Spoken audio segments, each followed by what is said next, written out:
Seja muito bem-vindo você que acompanha este canal. Neste vídeo eu vou falar sobre os 144 mil e a grande multidão do livro de Apocalipse.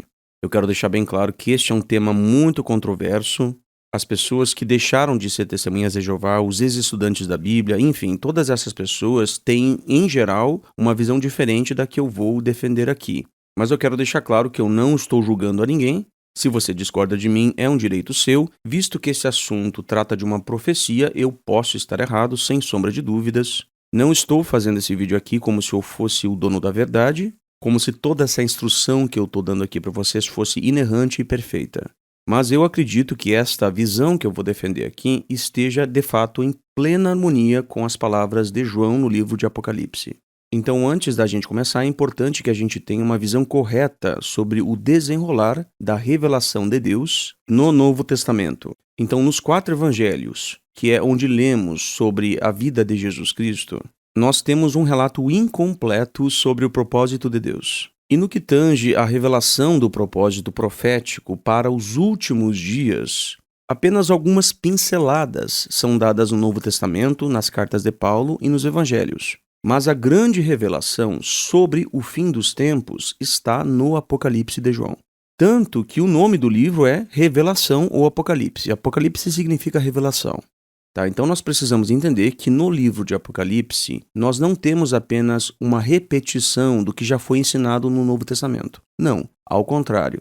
O livro de Apocalipse contém informações novas. Aquilo ali é novidade. Em outras palavras, a igreja não sabia do conteúdo do livro de Apocalipse antes do livro de Apocalipse ser escrito. Então, o Apocalipse é um livro de informações novas, informações desconhecidas até então pela igreja cristã. E uma coisa que eu noto é que muitas das pessoas que vêm aqui no canal tentar debater comigo, e eu evito fazer esse tipo de debate, mas muitas dessas pessoas acham que o propósito de Deus está revelado apenas nos evangelhos e que o Apocalipse simplesmente deveria confirmar aquilo que já está no evangelho. Não, ele não apenas confirma, mas ele adiciona novas revelações que até então eram desconhecidas. Em outras palavras, o que eu estou dizendo é o seguinte: sem o livro de Apocalipse, nós não entenderíamos o Novo Testamento. Aqueles que me acompanham já sabem que eu tenho opiniões conflitantes com as testemunhas de Jeová, com a Torre de Vigia, na verdade, em relação a alguns pontos, conforme eu já mencionei em outros vídeos, tais como a ceia do Senhor e outras questões. Mas eu não vou falar disso agora nesse vídeo. E o ponto que eu quero falar é que a gente não pode e não deve jogar o bebê fora junto com a água suja do banho. Quero dizer o seguinte: tem coisa boa entre as testemunhas de Jeová? Sim, muito boas e muito corretas. E a gente não deve achar que tudo que a gente aprendeu com as testemunhas de Jeová está errado só por causa da apostasia, da heresia do corpo governante. Então, as heresias ensinadas pelo corpo governante e praticadas pelo corpo governante não me afetam. Mas eu vou parar de falar desse assunto agora e eu vou direto ao ponto dos 144 mil. A gente vai começar então com os 144 mil. Eu não vou fazer uma análise muito detalhada sobre isso, mas uma coisa mais geral aqui, mais rápida, sobre os 144 mil. Eu tenho uma opinião diferente, não tão diferente, mas um pouco diferente da Torre de Vigia em relação aos 144 mil. Quanto à literalidade ou simbolismo do número, eu não vou tratar isso aqui agora, tá bom? O ponto é que a Bíblia chama esses 144 mil de as primícias em relação à salvação. Nós podemos ler isso em Apocalipse, capítulo 14, versículo 4. Diz assim, abre aspas: estes foram comprados dentre a humanidade como primícias para Deus e para o Cordeiro. Fecha aspas. Agora façamos uma reflexão aqui nos detalhes desse texto. Se eles foram comprados dentre a humanidade como primícias aqui em relação à humanidade, para Deus, aqui nós temos uns pontos bem claros. Eles são os mais importantes no propósito de Deus, porque eles são as primícias, tá? E eles não são o grupo da humanidade. Então aqui a gente já vê dois grupos. A existência aqui de dois grupos está clara. Temos os 144 mil que foram comprados e a humanidade. Então, a humanidade como um todo não é os 144 mil. Aqui a gente vê a existência de dois grupos. Se você discorda disso, não há nada que eu possa fazer por você, é isso que o texto está dizendo. Agora vamos ler Apocalipse, capítulo 6, versículo 11, que diz assim sobre os 144 mil. Abre aspas. E a cada um deles foi dada uma comprida veste branca, e foi-lhes dito que descansassem mais um pouco, até que se completasse também o número dos seus coescravos e dos seus irmãos, que estavam para ser mortos assim como eles também tinham sido. Fecha aspas. Então aqui nós temos uma visão alegórica do apóstolo João, onde ele vê símbolos e sinais que representam ideias. E aqui o texto menciona um número que estava para ser completo. Esse número mais tarde é revelado como sendo 144 mil. E isso, a meu ver, é uma prova irrefutável de que o número é literal. Mas eu não vou tratar desse assunto aqui. Se você acha que o número é simbólico ou não, isso é outra questão, não é o ponto aqui. O ponto aqui que eu quero fazer é o seguinte: este é um grupo distinto dos demais. E eles têm uma característica muito importante e relevante. Que característica é essa? Eles não são sobreviventes. Eles são mortos. Eles são mártires. Eles morreram, eles foram assassinados. Todos eles. E vários membros desse grupo já estavam mortos, já tinham sido executados. E aqui nós temos uma descrição alegórica da vingança de Deus. A pergunta é a seguinte: quando é que Deus traria vingança sobre o sangue dos santos que foram mortos? A Bíblia chama este grupo de os selados. E a resposta é a seguinte: Deus traria vingança sobre o sangue derramado quando o número daqueles que estavam para ser mortos fosse completo. E esse número, posteriormente, é revelado como sendo 144 mil. Ainda sobre esse grupo, nós vemos a confirmação do que eu acabei de falar. Apocalipse 20, versículo 4, diz assim, abre aspas, e eu vi tronos, e havia os que se assentavam neles, e foi-lhes dado poder para julgar. Sim, vi as almas dos executados com o machado. Atente a isso.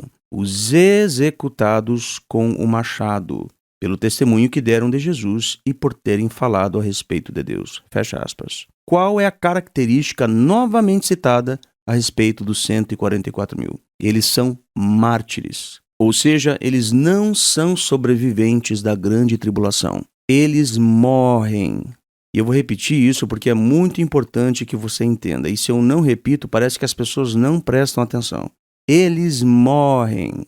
Eles não sobrevivem, eles não saem da grande tribulação, eles morrem.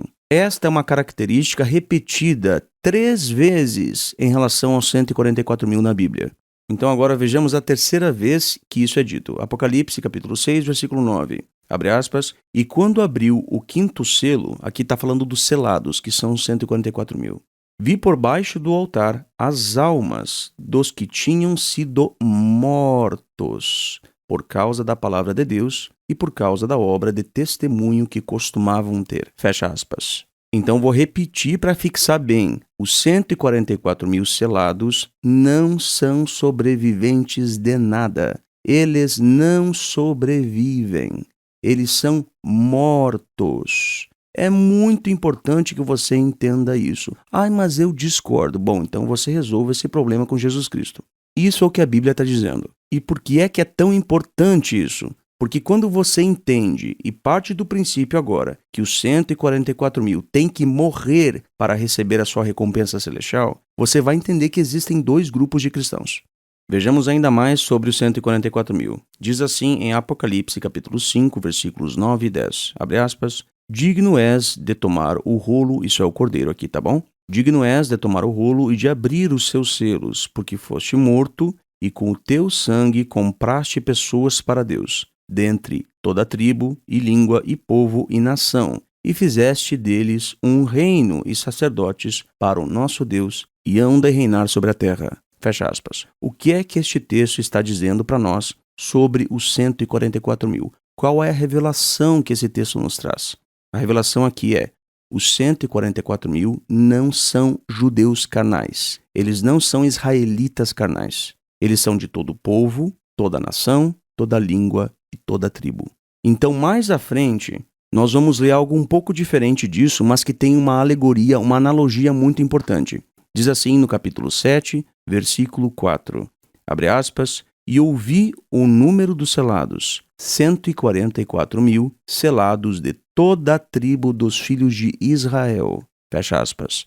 Agora está dizendo aqui que estes 144 mil, que são de toda língua, toda tribo, toda nação, também são dos filhos de Israel. Só que note aqui que quando João escreveu essas palavras sobre as 12 tribos de Israel, não existiam mais as 12 tribos de Israel. E isso é um indício de que esse Israel não é o Israel carnal, mas esse Israel representa a igreja. Ou seja, Israel espiritual é a igreja de Cristo. E isso é muito comum no livro de Apocalipse. Muitas vezes usa-se palavras como Egito ou até mesmo Sodoma e Gomorra, que eram cidades que já não existiam mais quando João escreveu aqui o Apocalipse. Mas essas cidades, essas nações, representavam ideias, conceitos. O que é que o termo Israel representava? O povo de Deus. Quem é que é o povo de Deus hoje? A igreja. Compreendeu o ponto? Então, esse Israel aqui não é o Israel, a nação de Israel carnal que existe hoje, mas é a igreja. Assim como Babilônia a Grande, que é mencionada em Apocalipse, não é Babilônia a Grande lá dos tempos de Nabucodonosor, mas representa ideias. Então, essas palavras representam ideias, porque o livro de Apocalipse é escrito com alegorias, palavras que representam ideias maiores, ideias mais abstratas.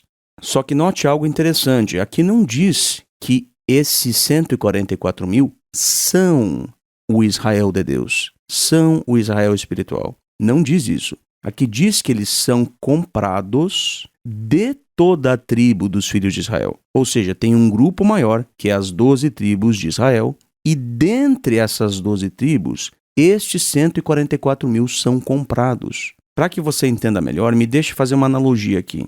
Imagine que você tenha 12 sacos de feijão. E desses 12 sacos, você tira os melhores feijões. Você tira as primícias. Mas os outros que ficaram nos sacos de feijão também são feijões. Então note aqui que os 144 mil são selados de toda a tribo dos filhos de Israel. Note que eles não são as 12 tribos de Israel. Eles não são o Israel espiritual em si mesmos, mas eles são selados de toda a tribo dos filhos de Israel. E agora a gente vai voltar para um texto que a gente já leu e você vai entender a referência cruzada. Apocalipse 14:4 diz assim, abre aspas, estes, ou seja, os 144 mil, foram comprados dentre a humanidade, como primícias para Deus e para o Cordeiro, fecha aspas. Então note que lá no capítulo 7, diz que eles foram comprados, selados, de toda a tribo dos filhos de Israel. E aqui diz que eles foram comprados, que são aqui os mesmos selados, dentre a humanidade. Então, quem são as 12 tribos de Israel? Você ainda não entendeu? Leia comigo então Lucas 22, do 28 ao 30, que diz assim, abre aspas, no entanto, vós sois os que ficastes comigo nas minhas provações. Façamos uma pausa aqui. Note que Jesus está falando aqui depois dele ter feito a ceia do Senhor e o novo pacto. Ele está falando aqui em particular com os apóstolos e ele está mencionando provações, perseguições. Isso está relacionado com martírio, porque todos os apóstolos foram perseguidos severamente. Só para você entender isso, vamos continuar lendo então. E eu faço convosco um pacto, assim como meu pai fez comigo um pacto, para um reino. Então note que isso aqui tem relação com 144 mil, só que ainda não havia sido revelado aqui no Evangelho. Seguindo a leitura no versículo 30. A fim de que comais e bebais à minha mesa, no meu reino, e vos senteis em tronos para julgar o quê? As 12 tribos de Israel. Fecha aspas. Quem são as 12 tribos de Israel? A humanidade.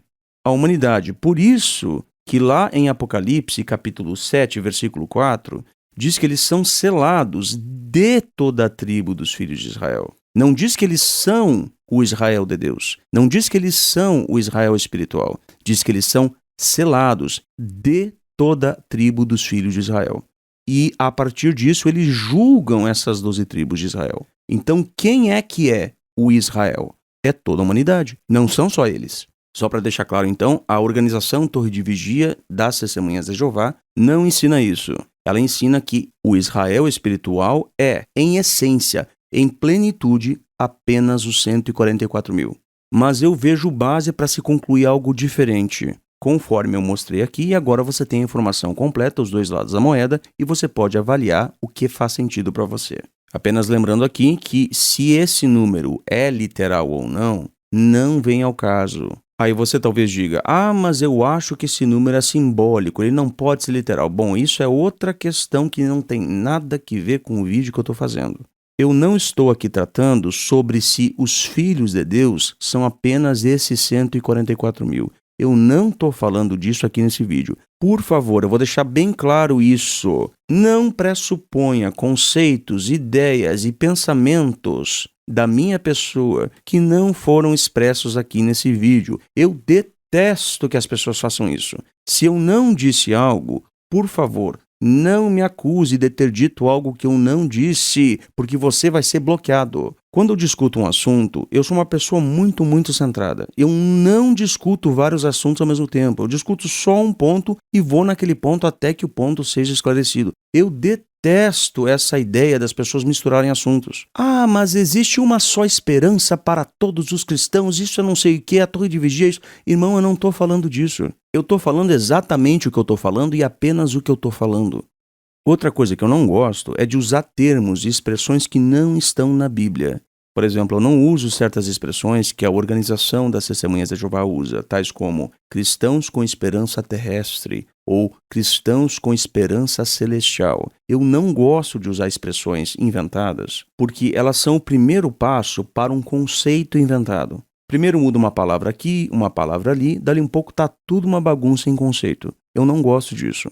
E eu vou falar aqui uma coisa óbvia, mas é muito importante que a gente entenda isso. Eu tenho percebido de que muitos irmãos testemunhas de Jeová não conseguem diferenciar o que a Bíblia está falando, está dizendo ali no texto, daquilo que eles deduzem a partir do texto. Eles confundem muito isso, a dedução que eles fazem a partir do texto, com o que o texto de fato está dizendo.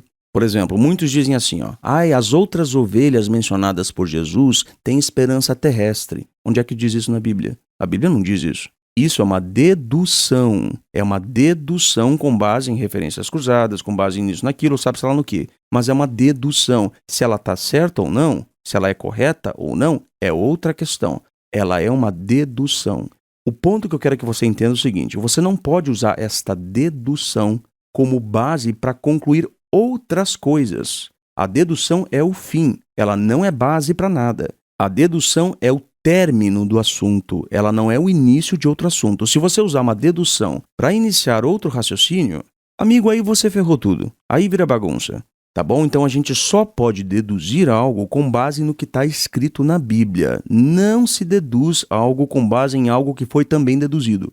Beleza, isso é muito importante que você entenda. Agora a gente vai começar a tratar aqui da grande multidão, que é outro grupo. A grande multidão não é o mesmo grupo dos 144 mil. Por quê? Porque os 144 mil morrem. Isso a gente viu e ficou claro, está estabelecido. Mas a grande multidão sobrevive. E esta é a grande diferença entre a grande multidão e os 144 mil. Então agora eu vou fazer uma leitura aqui meio longa e é um ponto muito importante porque essa leitura é riquíssima em detalhes. Tem muitas nuances e sutilezas aqui nesse texto que são bastante relevantes e são determinantes para a doutrina. Olha que importante que é. Então atentemos à leitura. Diz assim, abre aspas. Depois destas coisas eu vi. Aqui João está falando depois que ele viu os 144 mil. E eis uma grande multidão que nenhum homem podia contar, de todas as nações e tribos e povos e línguas. Façamos aqui uma pausa para reflexão. Viram que a grande multidão, assim como os 144 mil, também vem de todas as nações e tribos e povos e línguas. A diferença entre a grande multidão e os 144 mil, pelo menos uma dessas diferenças, é que a grande multidão é de sobreviventes, ao passo que os 144 mil são de pessoas que foram mortas. Então, prosseguindo o contexto. Em pé diante do trono e diante do cordeiro, trajados de compridas vestes brancas, e havia palmas nas suas mãos. Façamos uma pausa aqui. O fato de essas pessoas serem ditas aqui como estando em pé diante do trono e diante do cordeiro não significa que elas estão no céu. E isso é confirmado pela referência cruzada que a gente pode fazer aqui com Apocalipse, capítulo 20, versículo 12, que diz assim, abre aspas, e eu vi os mortos, os grandes e os pequenos, em pé diante do trono, assim como a grande multidão também estava em pé diante do trono. E abriram-se rolos. Mas outro rolo foi aberto, é o rolo da vida. Os mortos foram julgados pelas coisas escritas nos rolos, segundo as suas ações. Fecha aspas. Então aqui a gente vê que este cenário aqui de Apocalipse, capítulo 20, versículo 12, você vai ler todo o capítulo 20, você vê ali que fala da vida na terra. Porque a palavra terra, inclusive, é mencionada ali. Terra.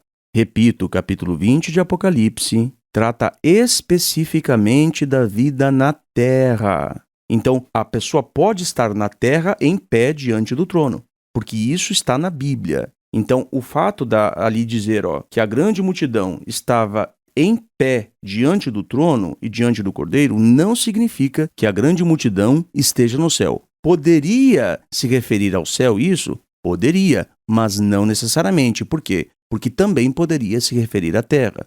O ponto é que essa expressão, em pé diante do trono, não quer dizer céu ou terra, mas essa expressão se refere apenas ao fato de que a grande multidão aqui é o foco da análise. Quer dizer, da análise segundo a perspectiva do Cordeiro, de Deus. Eles são aqui aprovados por Deus e pelo Cristo. É isso que essa expressão quer dizer aqui.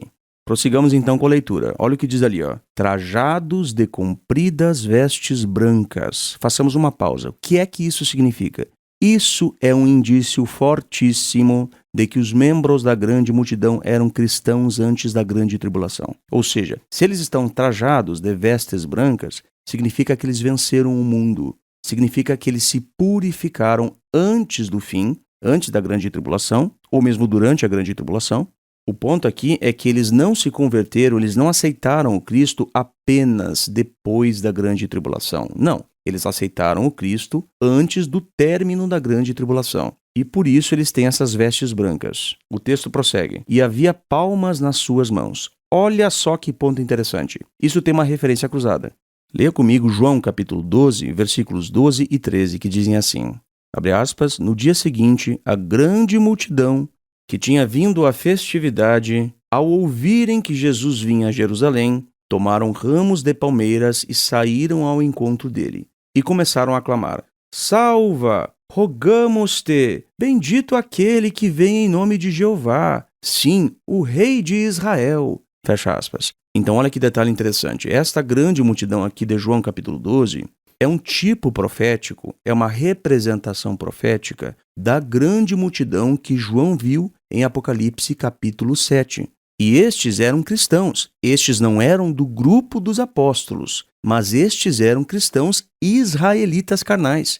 E isso, projetando para um sentido antitípico, se aplica ao Israel espiritual. Ou seja, aqui nós temos mais um indício de que a grande multidão faz parte do Israel espiritual. E não apenas isso, isso também prova, ou pelo menos é uma forte evidência, no mínimo, de que os membros da grande multidão são cristãos antes da grande tribulação, ou melhor, antes do fim da grande tribulação. Eles não se convertem ao Cristo apenas depois da grande tribulação.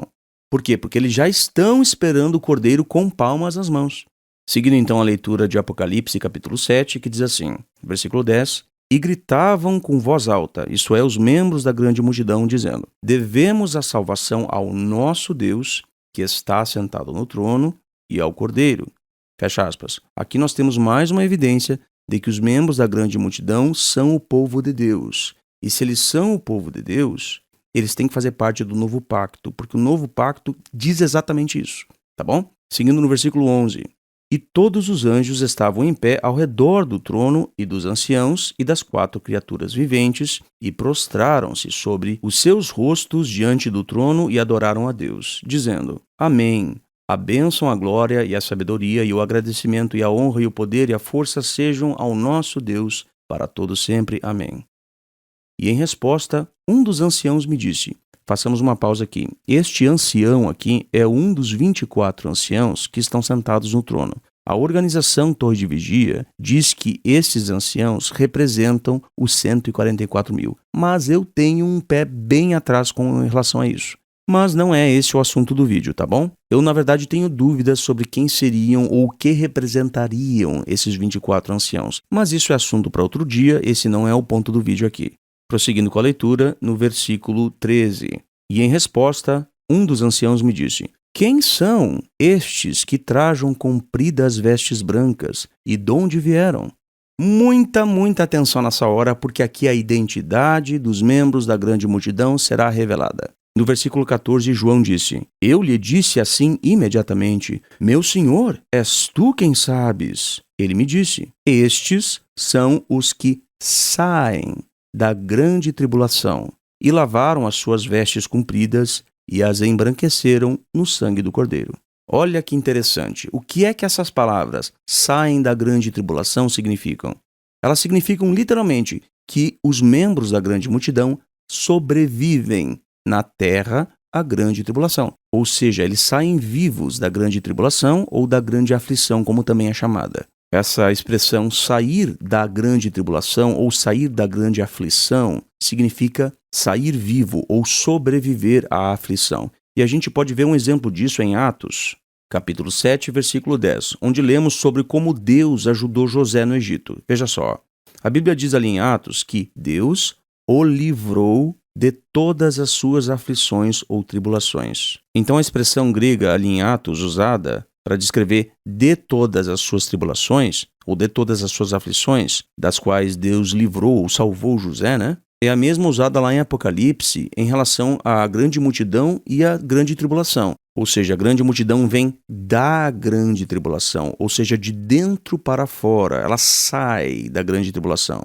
Assim como o José sai de suas tribulações ou aflições, porque Deus o livrou. Então a ideia aqui é muito parecida. Na verdade é a mesma. Isso significa que José sobreviveu às suas aflições. Então, quando a grande multidão sai da grande tribulação, ou seja, para fora da grande tribulação, significa que ela estava na grande tribulação e que ela sobreviveu a tal tribulação ou grande aflição, como também é chamada. Mas esse verbo em português, saem da grande tribulação, ele não tem muita força. Ele não consegue transmitir a força do verbo grego. O verbo ali está no particípio presente e o ancião que relata a visão a João fala retrospectivamente em relação à saída da grande multidão da grande tribulação. E agora surge a pergunta, quando que os membros da grande multidão lavaram suas vestes compridas e as embranqueceram no sangue do Cordeiro? Será que foi antes da grande tribulação ou depois? E os tempos verbais aqui vão nos mostrar isso. Conforme eu falei, ao passo que o verbo saem da grande tribulação aqui está no particípio presente, no grego original, os verbos lavaram suas vestes e embranqueceram no sangue do Cordeiro, esses dois verbos estão no aoristo. E assim os verbos lavaram e embranqueceram no tempo verbal aoristo fazem contraste com o verbo saem, que está no particípio presente. Isso mostra que eles lavaram suas vestes e as embranqueceram no sangue do Cordeiro antes de sair da grande tribulação. Entendeu o ponto? E assim, na visão de João, o ancião que fala com ele se coloca cronologicamente logo após o término da grande tribulação. E aí ele diz, você viu esses que estão vestidos de vestes brancas? Estes saem da grande tribulação. E eles lá no passado, antes da grande tribulação, antes do término da grande tribulação, lavaram as suas vestes e as embranqueceram no sangue do Cordeiro. Ou seja, eles são cristãos antes do término da grande tribulação. Olha que interessante. Então você viu que quando a gente começa a focar nos detalhes, verdades importantes começam a aparecer que a gente não perceberia. Então assim, gente, eu acho muito legal essa leitura. Acho muito, muito edificante isso. É muito legal a gente estudar isso. É muito bonito. E é muito importante a gente focar nesses detalhes. Seguindo ali a leitura no versículo 15, diz assim, é por isso que estão diante do trono de Deus e prestam-lhe serviço sagrado dia e noite no seu templo. E o que está sentado no trono estenderá sobre eles a sua tenda. Isso agora o ancião está falando aqui em relação ao futuro. Tá, e agora a gente vai ver se esses membros da grande multidão vão para o céu ou para a terra. E aqui você vai ver no versículo 16 que eles vão ficar na terra. Olha só, versículo 16, atente a isso. Mas eu não concordo. Bom, então você não leu o versículo. Vamos ler o versículo? Mas a pergunta que você tem que se fazer é se você se importa com a verdade. Aquilo que a Bíblia diz é mais importante do que aquilo que você acredita? Olha o que diz o versículo 16. Não terão mais fome, nem terão mais sede, nem se abaterá sobre eles o sol, nem calor abrasador. Então veja aqui que está falando de descrições terrestres, mas tem sempre aquele que vai dizer que não é bem assim. Por isso que eu pergunto, você acredita na Bíblia? Porque mesmo que eu abra a Bíblia e mostre na Bíblia isso, muitas pessoas simplesmente não acreditam. Elas olham para o que a Bíblia está dizendo, elas leem o que a Bíblia está dizendo e elas dizem, não, não é isso. Façamos então aqui uma referência cruzada, porque essas palavras aqui em destaque que estão em vermelho na tela, do versículo 16, não terão mais fome, nem terão mais sede, nem se abaterá sobre eles o sol, nem calor abrasador, esta é uma profecia de Isaías, que havia sido feita ao povo de Deus no passado. Só que ela se cumpre, no seu cumprimento maior, em Apocalipse com a grande multidão na terra. E não sou eu que estou dizendo isso. Quem disse isso foi Isaías. Leamos então Isaías, capítulo 49, versículos 8 ao 10. Abre aspas. Assim disse Jeová: Num tempo de boa vontade te respondi, e num dia de salvação te ajudei. E eu te estive resguardando para te dar como pacto para o povo, para reabilitar a terra, para fazer que se reentre na posse das desoladas propriedades hereditárias. Isso aqui tudo é um antítipo para o fim do sistema, tá bom? Para a grande tribulação. Seguindo no versículo 9, para dizer aos presos: Saí, aos que estão em escuridão, revelai-vos, pastarão junto aos caminhos, e seu pasto será em todas as veredas batidas. Olha agora, não terão fome, nem terão sede, nem se abaterá sobre eles o calor abrasador ou o sol, porque aquele que se apiada significa tem misericórdia, porque aquele que se apiada deles os guiará e os conduzirá junto às fontes de água. Fecha aspas. Então aqui você nota que a profecia de Isaías sobre a vida na terra, conforme o próprio Isaías disse, se cumpre na grande multidão. Ou seja, a grande multidão fica onde? Na terra, porque ela é o cumprimento maior da profecia de Isaías. E é por isso que a gente sabe que a profecia de Isaías é antitípica. Ela tem um cumprimento maior no Apocalipse, não só a de Isaías, mas a de Jeremias, a de Ezequiel principalmente. Então, as promessas sobre herança eterna na terra, feitas lá no Antigo Testamento, elas têm um cumprimento antitípico maior que se aplica à grande multidão. Prossigamos agora então com a leitura do versículo 17. Porque o Cordeiro que está no meio do trono os pastoreará e os guiará. Olha agora. A fontes de águas da vida. Olha agora. E Deus enxugará toda lágrima dos olhos deles. Atente a isso. Todas essas descrições são terrestres, elas não são celestiais. Mas atente à última frase. E Deus enxugará toda lágrima dos olhos deles. E agora a gente vai fazer uma referência cruzada com Apocalipse, capítulo 21, versículos 1 ao 4, que é um texto bem conhecido das Testemunhas de Jeová. Olha só. Abre aspas, diz assim: E eu vi um novo céu e uma nova terra. Céu e terra. Não são as Testemunhas de Jeová que estão dizendo isso. É a Bíblia que está dizendo isso. Um novo céu e uma nova terra, pois o céu anterior e a terra anterior tinham passado, e o mar já não é. Vi também a cidade santa, essa aqui é a cidade celestial, Nova Jerusalém, descendo do céu. Como é que a gente sabe que essa cidade Nova Jerusalém, essa cidade santa, ela é celestial? Porque ela vem descendo do céu, ou seja, ela estava no céu, da parte de Deus e preparada como noiva adornada para o seu marido. Olha agora.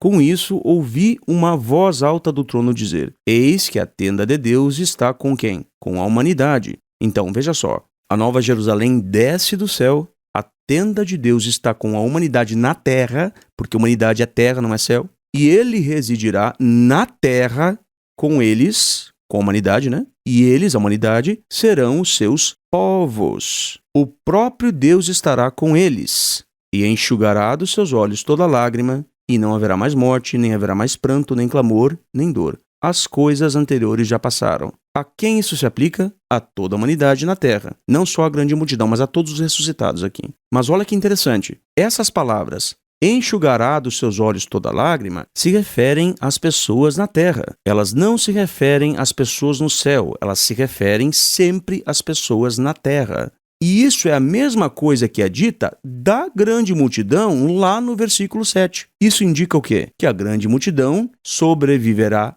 na terra, a grande tribulação, porque a Bíblia diz isso de forma clara. E pelo que os textos nos mostram, existe fortíssima evidência de que ela continuará na terra para sempre e receberá a vida eterna na terra. E Deus enxugará dos seus olhos toda lágrima, porque é isso que a Bíblia diz. Então aqui nós temos claro, isso de forma clara, pelo menos para mim, é muito claro. A grande multidão é de cristãos antes da grande tribulação. Eles aceitam o sacrifício de Jesus e se convertem ao cristianismo antes da grande tribulação. E 2, eles permanecem na terra após a grande tribulação durante o milênio e recebem as bênçãos eternas de Deus na terra. Até onde eu consegui pesquisar e entender com toda a sinceridade que eu garanto para vocês que eu tive ao fazer essa pesquisa. A meu ver, isso é o que a Bíblia tem a me dizer. Se eu estou errado, eu posso garantir que pelo menos eu fui sincero. Será que eu posso estar equivocado? Com certeza. Eu não vou ser arrogante aqui de dizer que qualquer pessoa que discorda de mim é um herege. Mas eu garanto para você que eu não tenho ideologia nenhuma, de organização religiosa nenhuma, para me dizer no que eu tenho que acreditar. Se eu tivesse chegado, após essa pesquisa, à conclusão oposta à qual eu cheguei, eu diria isso francamente sem nenhum problema. Eu estou em busca sempre da verdade. E a prova disso é que eu não me refreiei de expor os problemas do corpo governante que precisavam ser expostos. Eu não me refreiei de expor os erros da torre de vigia que precisavam ser expostos. Eu não passei pano. Portanto, ninguém tem o direito de dizer que eu sou passapanista, que eu estou cegado, que eu ainda não acordei em relação à torre de vigia. Não tem nada a ver com isso. Esta é a conclusão a qual eu cheguei. Você chegou a uma conclusão diferente, meu irmão? Parabéns, sejamos irmãos ainda. Esta é a conclusão a qual eu cheguei. Eu espero que você me respeite, assim como eu respeito você. Por exemplo, os estudantes da Bíblia, que vieram daquele grupo dissidente lá da Torre de Vigia, lá na época de Rutherford, eles discordam de mim, mas eu os considero como irmãos. Para mim, o meu irmão de fé não é um membro da Torre de Vigia. Para mim, o meu irmão de fé é aquela pessoa que acredita em Jesus Cristo, que o aceita como Filho de Deus. Mas essas diferenças que a gente tem um do outro não deveria fazer de nós inimigos. Nós temos a mesma fé, nós somos irmãos. Mas eles dizem, vocês testemunhas de Jeová são hereges porque vocês seguem a heresia de Rutherford, que ele inventou essa história das duas esperanças. Isso é uma heresia. Conforme eu provei aqui, eu não estou falando de esperança, tá? Esperança é outra coisa. Quem inventou esperança terrestre foram os homens. Eu estou falando aqui de um entendimento escatológico sobre os sobreviventes da grande tribulação na terra, conforme disse o apóstolo João. Eu não estou falando aqui de duas esperanças e eu preciso salientar isso porque eu tenho certeza que eu vou receber comentário falando que eu estou defendendo duas esperanças. Eu não estou defendendo isso. Eu estou defendendo dois grupos escatológicos e apenas isso, porque é isso que o Apocalipse nos mostra. Mas eu quero mostrar o seguinte, você pode pensar o oposto de mim. Se você quiser pensar que a grande multidão ascende ao céu após a grande tribulação, você tem esse direito. Ou se você concluir que os membros da grande multidão não são cristãos antes do término da grande tribulação, mas que eles de fato sobreviverão na terra para sempre, que é o que algumas pessoas têm defendido também, tudo bem, mas neste caso, aí complica a questão um pouco. Porque aí surge a pergunta, com base no que os membros da grande multidão serão salvos, se não por causa de sua fé? Mas é isso aí, eu fico por aqui, um abraço a todos e até a próxima.